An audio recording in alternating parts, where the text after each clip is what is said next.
Nakikita ng Department of Energy na bababa ang presyo ng kuryente sa mga susunod na buwan.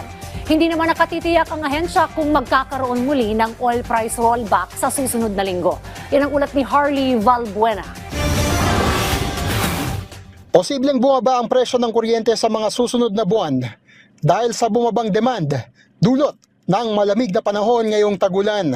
Ayon sa Department of Energy, dahil natapos na rin ang preventive maintenance shutdown ng maraming planta, sagana rin ngayon ang reserbang supply ng kuryente sa Luzon. Magkakaroon ito ng magandang epekto sa presyo ng enerhiya sa wholesale electricity spot market. So sa monitoring natin daily, umaabot ng 16,000 megawatts dito sa Luzon na capacity natin, while the demand has slowed down, nasa 10,000, 11,000 megawatts na tayo. So laki na reserve natin. Dagdag pa ng DOE, makatutulong din sa pagbaba ng presyo ng kuryente ang mga proyekto para sa karagdagang sources o pagkukunan ng enerhiya tulad ng renewable energy. Samantala, tiniyak din ng Energy Department ang kahandaan sa pagtugon sa posibleng epekto ng mga dadaang bagyo at kalamidad ngayong tagulan, partikular na sa posibleng pinsala sa power facilities.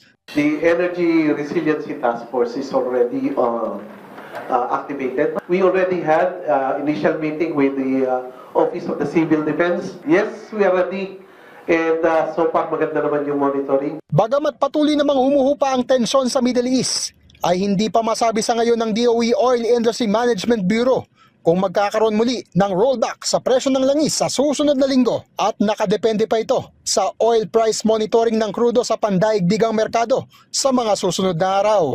Bagamat hindi naman masagot ang tanong kung totoong may mga oil cartel sa bansa, aminado si DOE OIC Secretary Sharon Garin na may mga nakikita pa ring irregularidad sa industriya, lalo na sa pagkakaiba-iba sa presyo ng langis sa ilang gas stations. There's still some form of anti-competitive behavior in some, not all. There are gas stations, for example, that are 10 pesos less ang presyo.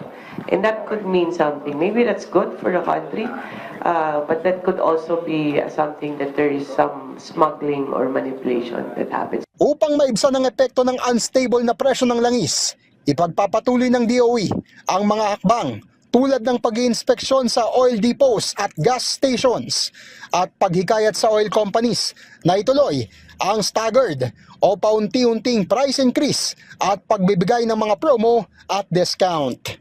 Harley Valbuena para sa Pambansang TV sa Bagong Pilipinas.